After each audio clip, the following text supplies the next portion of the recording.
So, the theme of the month at LHC is hair twists and Edwardian hair twists. And Neko Kawaii mentioned me as somebody who does this on a fairly regular basis. And I do this because about the same time last year I realized that when I did buns sort of low on the head here, I ended up with a lot of pain right around the edge of my scalp. And I don't know if this is I outgrew things or that the weight just decided collectively that it was going to start pulling at these thin hairs up front. But my solution is to start doing twists, and I actually really like it. I feel like it's much more flattering on my face, and it gives me the volume that I've been missing when I have all these flat buns. This works a lot better on hair that is a couple days after washing. I washed mine yesterday, which is why you can see it's a little frizzy. But let's see how this works. So my natural part sometimes falls here. I like to move it here.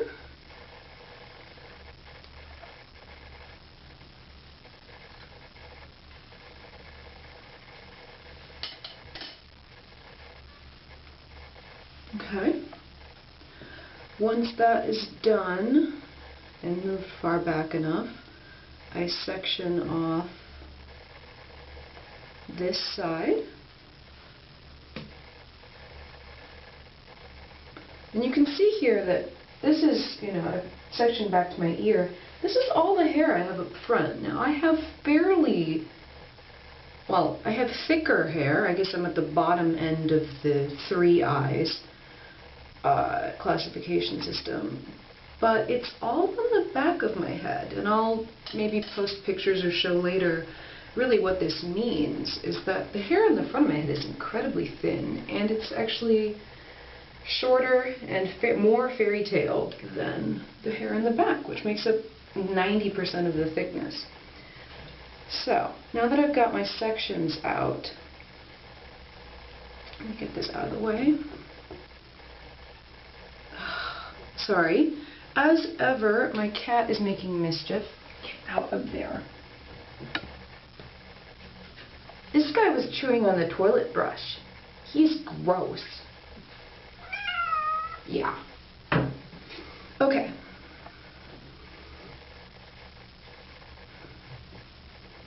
I start with this side because this is actually the side I twist. I don't really twist the other side. Also, instead of like the video that was posted for the thread, I just kind of slowly add sections. I hope that this is visible, without ever really making explicit demarcation between them. Oh, this works so much better on hair that isn't so slippery. Anyway, I hope you can see that I've built up a little bit of a puff, and I keep twisting that back and temporarily pin it down so that I can work on the other side. And that's just with a little straight pin. Slippery hair. Alright, we're going to call him the big one for this. Alright, stay. This section, not as big of a deal. It's mostly just to kind of add balance. Sometimes I'll actually just incorporate it back into my bun without even sectioning it, or without even twisting it off. But since the theme of the month is twists, not twist, singular, we're going to have to go with the theme. Alright, now that I have these 2 sections, let's fix whatever twist may have been lost. And I actually tie them, see if you can see this, in a knot. And bring that there. Now, this helps keep it centered. Here's where I end up using 2 little tiny straight pins to hold it down. Now sometimes I can take these out after I've got the rest of my hair up, sometimes not. Really doesn't make a difference to me. Alright, and now I just make a Cinnabon around them, incorporating the sections I took out. Let's see if I can do this. Oh, okay. I tend to make my Cinnabons fairly high. This also helps with balance and weight.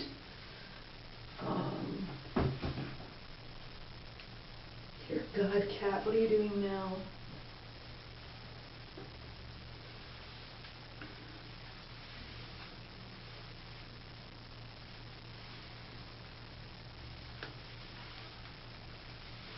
I hold my Cinnabons up with 3 spin pins and 3 of those big pins, ones you just saw earlier.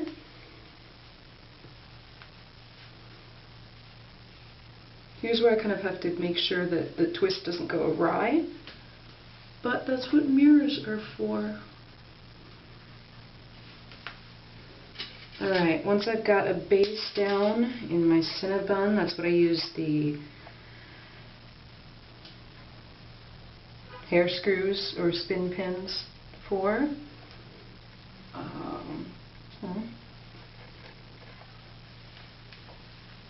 Apparently picking up a dusty cat means my black shirt is now covered in dust.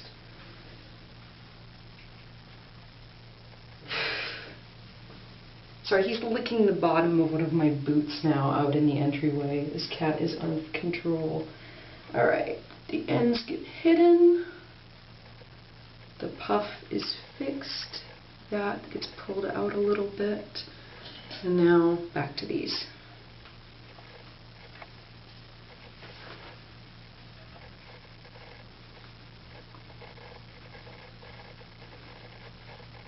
And that's it.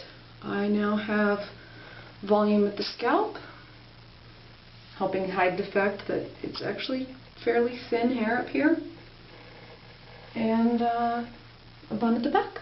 So I hope that helps you figure this out. It's really not that complicated. Bye.